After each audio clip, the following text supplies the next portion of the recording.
Imagina por un segundo cerrar los ojos y sentir el volante de un viejo Ford Falcon vibrando en tus manos, el motor tosiendo, luchando por cada bocanada de aire en la montaña.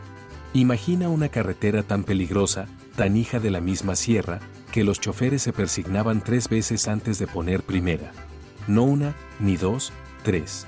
Un camino de casi 300 kilómetros tallado a pico y pala sobre las montañas más cabronas de México.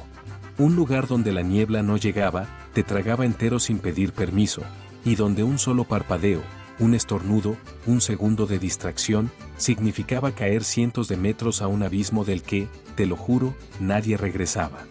No estamos hablando de una leyenda de esas que se cuentan en los velorios para espantar a los niños. Ni de un cuento de Juan Rulfo. Estamos hablando de una cinta de asfalto real, viva, que durante más de 7 décadas se cobró miles de vidas. Y aún así, millones de nosotros tuvimos que cruzarla. Porque no había de otra. Era la única maldita forma de llegar al Pacífico. Hoy vamos a abrirle el pecho a ese monstruo de piedra y niebla. Vamos a recorrer el espinazo del diablo. Esa cicatriz en la piel de México que conectó 2 mundos y exigió un tributo de sangre por cada kilómetro que nos regaló. Esta carretera no solo desafió las leyes de la ingeniería de su tiempo, desafió los límites del valor humano. Durante generaciones, fue el único cordón umbilical que unía al centro del país con las costas de Sinaloa. El único hilo que sostenía la economía y las familias. Y sin embargo, cada viaje era una apuesta. Una mano de póker contra la muerte con las cartas marcadas. ¿Por qué el gobierno de aquel entonces se aventó a construir un camino tan imposible? ¿Qué orilló a miles de familias, a comerciantes, a transportistas a jugarse el pellejo en esas curvas? Y sobre todo, ¿cómo es posible que una de las obras de ingeniería más mortales de toda América Latina haya sido, finalmente, domada por la tecnología del siglo XXI? Prepárate, porque lo que vas a descubrir sobre el espinazo del diablo va a cambiar por completo tu idea de lo que significaba viajar por el México de nuestros abuelos. El México de antes de las casetas y las autopistas de 4 carriles. El 17 de noviembre de 1940, la historia de México se partió en 2. Ese día, bajo el mandato del general Lázaro Cárdenas del Río, se inauguró oficialmente la carretera federal 40. Específicamente, el tramo que iba de Durango a Mazatlán. Y no era una carretera cualquiera. Era la materialización de un sueño que la mayoría de la gente de lana, los ingenieros de escritorio, consideraban una locura. Era el sueño de conectar el corazón seco y polvoriento del norte de México con las aguas tibias y saladas del Océano Pacífico. Cárdenas, que era un hombre que entendía al país desde la tierra y no desde un palacio, sabía algo fundamental.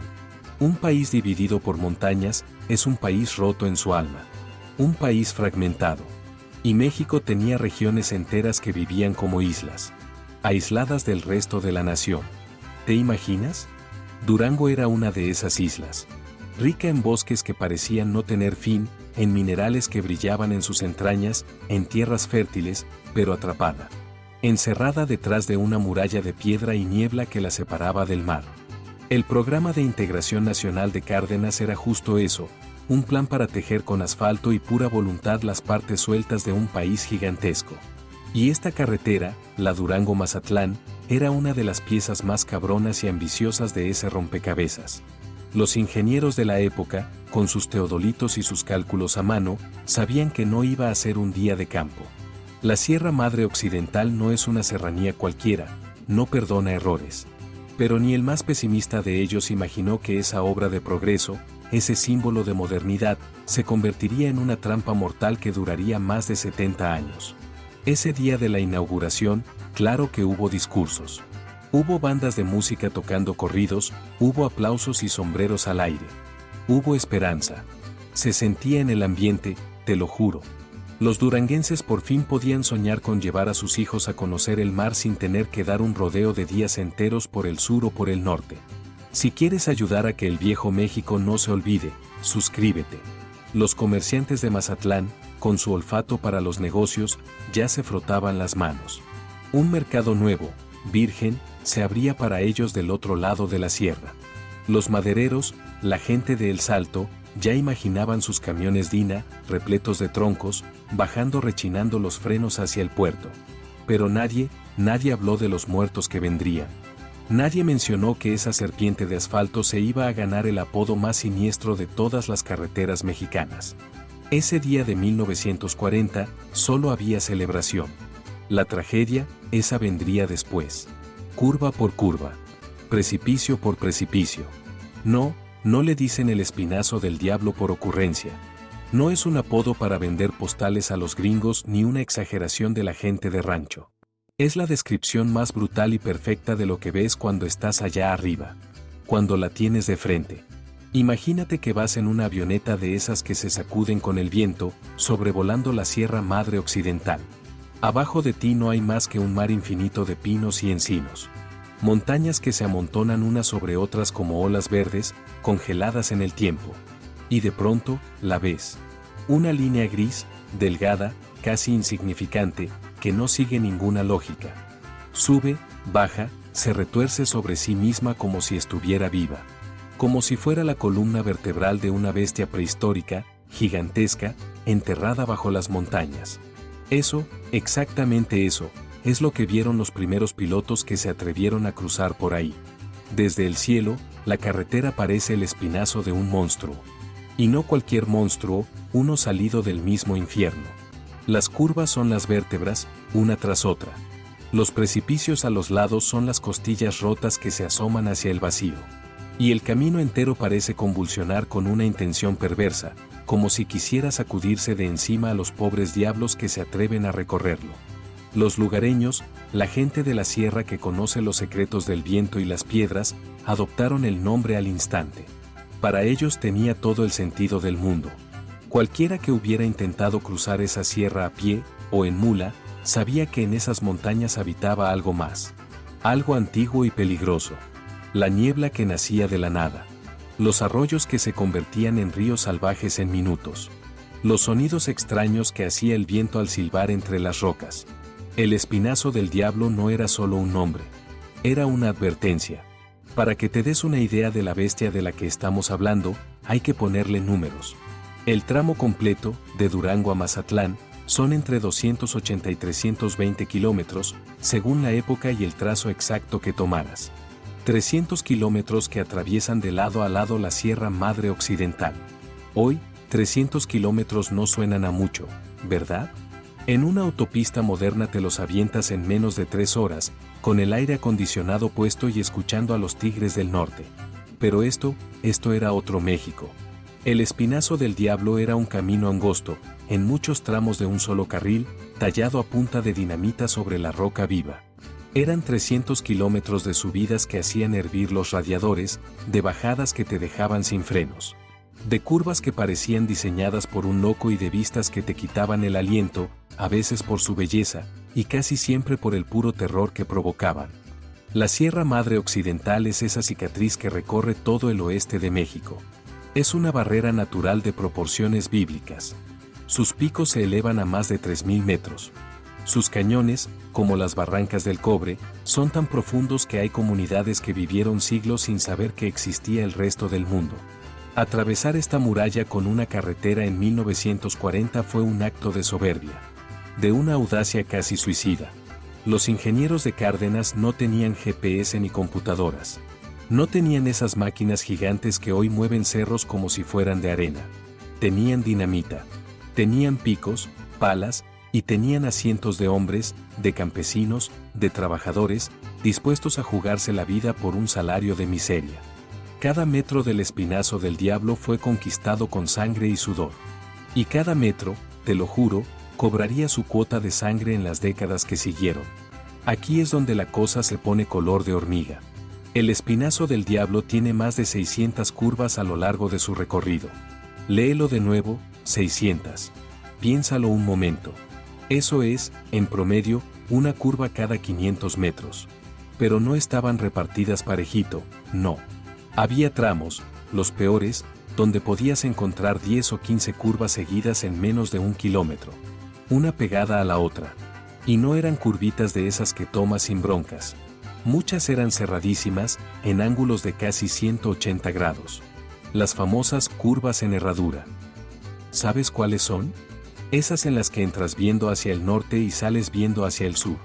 donde el camión o el coche prácticamente tenía que detenerse y girar sobre su propio eje para poder pasar. Ahora, imagina hacer eso 600 veces en un solo viaje. Imagina hacerlo de noche, con los faros de tu bocho apenas iluminando unos metros de asfalto roto. Imagina hacerlo con lluvia, con el pavimento resbaloso como si le hubieran echado aceite. Imagina hacerlo con esa niebla espesa, sin poder ver más allá del cofre. Pero lo peor no eran las curvas. Lo peor era lo que había al lado de las curvas. O más bien, lo que no había. Durante décadas, la mayoría de esos giros mortales no tenían ninguna protección. Ni un triste muro de contención. Ni un guardavía de metal. Nada. Absolutamente nada entre las llantas de tu coche y el vacío. Si le calculabas mal a la velocidad, si el volante se te resbalaba de las manos sudorosas, si una vaca se te cruzaba y tenías que frenar de golpe, simplemente te ibas. Salías volando hacia la nada. Y la nada podía ser una caída de 100, 200, hasta 300 metros. Un barranco del que era imposible sacar siquiera los fierros retorcidos. Los choferes viejos, los lobos de la sierra, desarrollaron sus propias mañas. Tocaban el claxon como locos antes de cada curva ciega, para avisarle al que viniera de frente. Bajaban la velocidad hasta ir a vuelta de rueda en los puntos más cabrones. Se memorizaban cada bache, cada derrumbe, cada tramo donde el camino se hacía más angosto. Pero ni así. Muchos de ellos, muchos de los mejores, se quedaron ahí para siempre.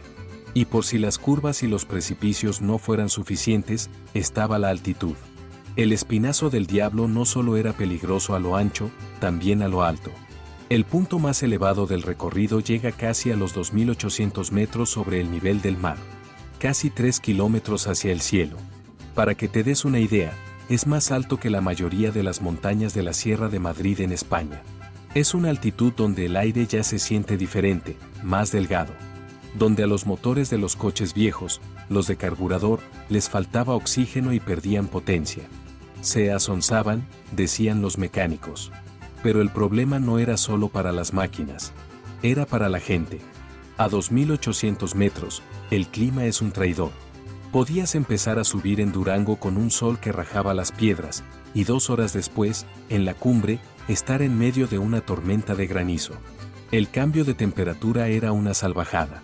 Abajo, cerca de Mazatlán, podías estar a 35 grados, con una humedad que te hacía sudar a mares. Pero arriba, en invierno, el termómetro bajaba a 0 grados, o menos. Los choferes tenían que llevar en la cajuela ropa para todos los climas, porque en un solo viaje, vivían todas las estaciones del año. La altitud también le pegaba al cuerpo. El famoso mal de montaña. No era raro que los pasajeros, sobre todo los niños y los viejitos, se marearan, les doliera la cabeza o tuvieran náuseas. Era un ascenso muy rápido y el cuerpo no alcanzaba a acostumbrarse. Y luego estaba la física pura. A esa altura, el agua hierve a menos de 100 grados. ¿Y eso qué significa? Que los sistemas de enfriamiento de los coches eran menos eficientes. Se calentaban más fácil, justo cuando más les exigías en las subidas interminables. Era una trampa perfecta. De todos los demonios que habitaban en esa carretera, ninguno era tan temido como la niebla. Ninguno. Podías prepararte para las curvas, podías revisar los frenos 1000 veces, podías ir despacio. Pero contra la niebla no había defensa. Era como pelear contra un fantasma. En temporada de lluvias, de junio a octubre, la niebla se adueñaba de la montaña con una frecuencia que te helaba la sangre. Y no era esa neblina ligera que se ve bonita en las películas. No. Era una pared blanca, densa, húmeda, casi sólida. Reducía la visibilidad a menos de 10 metros. A veces, a menos de 5. A veces, te lo juro, no podías ni ver el final de tu propio cofre. Lo que la hacía tan mortal era su comportamiento. Aparecía de la nada. En segundos.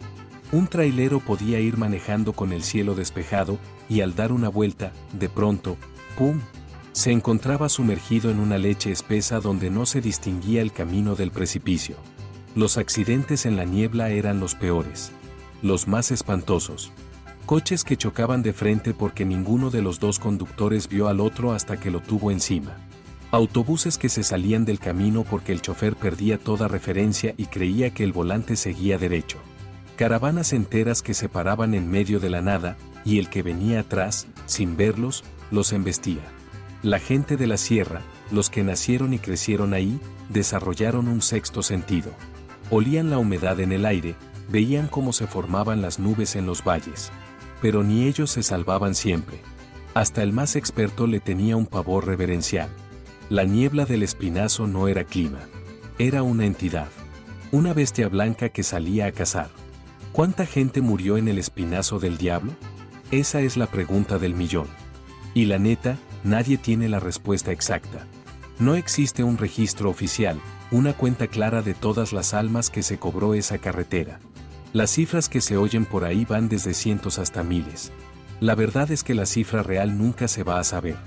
Durante décadas, un accidente en una zona remota de la sierra simplemente no se reportaba.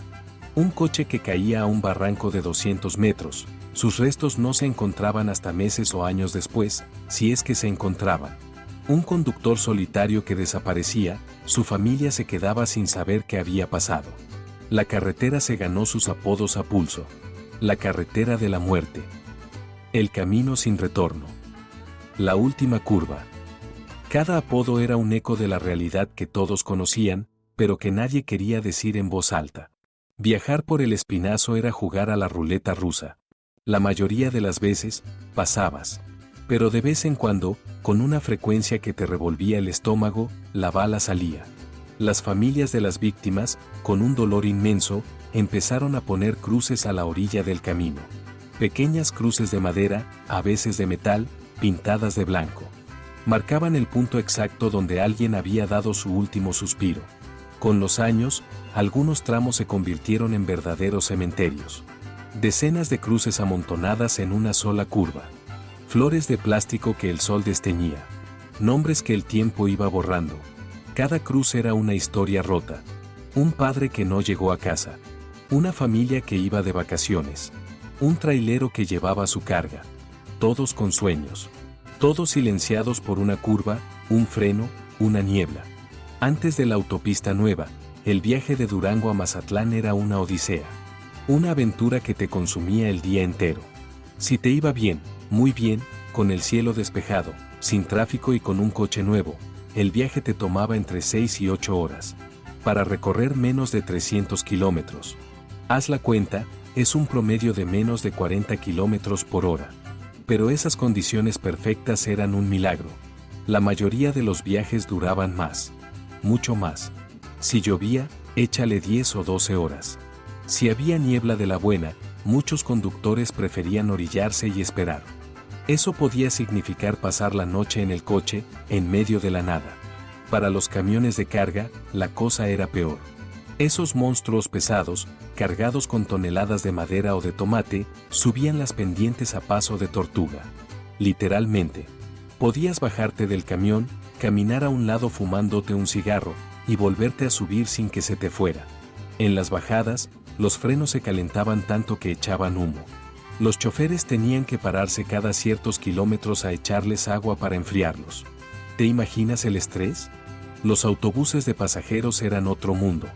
Docenas de personas apretujadas durante horas, sin aire acondicionado. Con paradas mínimas. Los niños llorando, la gente mareada por tantas curvas. El olor a vómito era parte del paisaje sonoro de esos viajes. Y sin embargo, la gente lo hacía. No había de otra.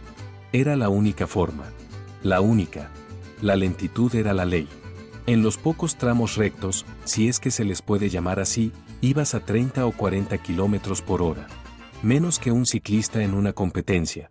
Pero en las curvas en herradura, en los pasos más estrechos, la velocidad caía a 10 o 15. La velocidad de alguien que va trotando. Había curvas tan cerradas que los tráileres tenían que hacer maniobras de 3 tiempos. Echarse para adelante, luego en reversa un poco, y otra vez para adelante para poder librarla. Esta lentitud forzada destrozaba los vehículos. Los motores se sobrecalentaban. Las transmisiones sufrían como no tienes idea. Los frenos se gastaban en semanas. Los talleres mecánicos de los pueblos de la sierra, como El Salto o Concordia, eran los reyes. Siempre tenían chamba. Siempre había un coche o un camión tirado.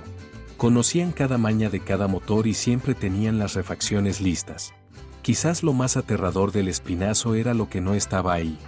Durante décadas, kilómetros y kilómetros de carretera no tenían ni un solo guardavía, ni una barrera. El asfalto simplemente terminaba. Y después del asfalto, el abismo. Cientos de metros de caída libre. Los ingenieros de los años 40 tenían una misión: conectar. La seguridad era un lujo que no se podían permitir. Con los recursos de la época, era imposible poner protecciones en todo el camino. Así que la carretera se abrió así, a la brava. Desnuda frente al vacío. Con los años, claro, fueron poniendo algunas cosas. Unos tramos de guardavía de metal en las curvas más mortales. Unos postes de concreto para marcar el borde. Pero nunca fue suficiente. El dinero nunca alcanzó para protegerla toda. Los conductores tenían sus propias reglas no escritas para sobrevivir. Siempre que podían, se pegaban al carril de adentro, el que daba a la pared de la montaña. Cuando se cruzaban con otro vehículo, era un ballet mortal. El que iba por fuera, por el lado del precipicio, pasaba con las llantas rozando el fin del mundo. Las noches eran una pesadilla. Sin un solo foco en 300 kilómetros. La única luz era la de tus faros. A veces la oscuridad era tan absoluta, tan negra, que no distinguías dónde terminaba el camino y dónde empezaba la nada. Sentías el vacío a tu lado, como un animal hambriento esperando a que cometieras un error. A pesar de ser una trampa mortal, el Espinazo del Diablo era la vena aorta de la economía de toda una región. Fue la primera conexión terrestre directa entre Durango y el puerto de Mazatlán. Antes de esa carretera, eran dos mundos aparte. Durango, con su riqueza en madera, ganado y agricultura, no tenía cómo sacar sus productos al mar. Y Mazatlán, la puerta al Pacífico, estaba aislada del interior del país. El Espinazo los unió. De repente, un ganadero de Durango podía mandar sus vacas al puerto para exportarlas. Un maderero de El Salto podía venderle vigas a todo el país. El impacto fue brutal. Pueblos que estaban muriendo en el aislamiento revivieron. El dinero empezó a fluir. Pero el precio era altísimo. Cada camión que llegaba a su destino era un sobreviviente. La carretera daba vida económica, pero también cobraba vidas humanas. Era un pacto con el diablo, literalmente. Y si una industria le debe su existencia a esta carretera, es la maderera. La región de El Salto, en Durango, es uno de los pulmones forestales de México. Bosques inmensos de pino y encino. Antes de la carretera, esa madera era un tesoro encerrado. La carretera lo cambió todo. Los camiones troceros, esos gigantes cargados con troncos que pesaban toneladas, se convirtieron en los reyes del camino. Pero también en las víctimas más frecuentes. Un camión de esos, sobrecargado, con los frenos calientes, en una bajada pronunciada, era una bomba de tiempo. Los accidentes de los madereros eran apocalípticos. Cuando uno de esos gigantes se despeñaba, se llevaba todo a su paso. Los troncos salían volando como misiles. El camino quedaba bloqueado por días. Los hombres que manejaban esos camiones eran de otra pasta. Hombres duros, de la sierra, que se jugaban la vida en cada viaje. Se creó una hermandad entre ellos. Se cuidaban, se avisaban por radio si había un derrumbe o niebla. Sabían que su único seguro de vida eran ellos mismos. Lo más irónico de todo es que este camino infernal fue, durante décadas, la ruta obligada para miles de turistas. Familias de Durango, de Chihuahua, de Coahuila, que soñaban con las playas de Mazatlán, tenían que pasar por aquí. Para llegar al paraíso, primero había que cruzar el infierno. Era la única opción. Las alternativas eran rodeos de cientos de kilómetros. Así que ahí iban las familias, en sus Datsun, en sus Volares, con los niños en el asiento de atrás, las hieleras llenas y el corazón en un puño. Las vacaciones empezaban con 8 horas de terror silencioso. Los que crecimos haciendo ese viaje tenemos recuerdos agridulces. La emoción de ver esos paisajes increíbles, el vértigo de asomarte por la ventana y ver el precipicio. Las paradas en los pueblitos a comer gorditas y tomar café de olla. Y el alivio, ese alivio infinito cuando por fin sentías el calorcito húmedo que anunciaba que ya estabas bajando a la costa. El 17 de octubre de 2013, justo 73 años después de la primera inauguración, México celebró otra.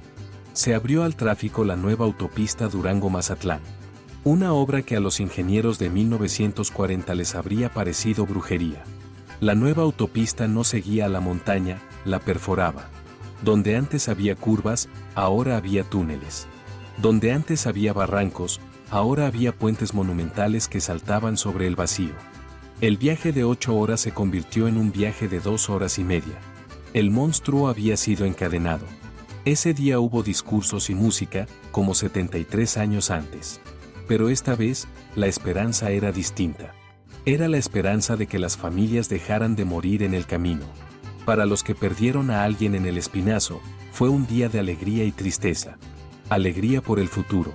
Tristeza porque para muchos, esa solución llegó demasiado tarde. El símbolo de esta nueva era es el Puente Baluarte Bicentenario. Una estructura que te vuela la cabeza. En su momento, fue el puente atirantado más alto del mundo, con 402 metros de altura desde el fondo del río. Es más alto que la Torre Eiffel.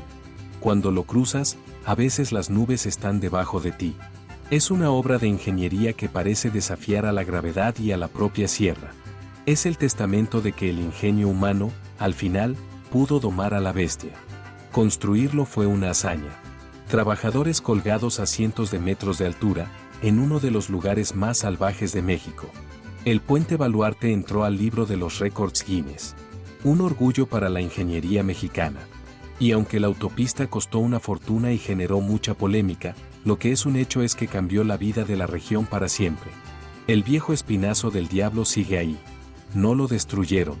Hoy es una ruta para motociclistas aventureros, para nostálgicos, para la gente de los ranchos que la autopista no toca. Pero para la mayoría, el monstruo ya no asusta. Ya no hay que rezar antes de subirse al coche. Secretos del Viejo México existe para que nuestra historia no se olvide. Suscríbete. El Espinazo se cobró miles de vidas. Fue el precio que México pagó por unir dos de sus mundos. Un precio que se mide en cruces a la orilla del camino.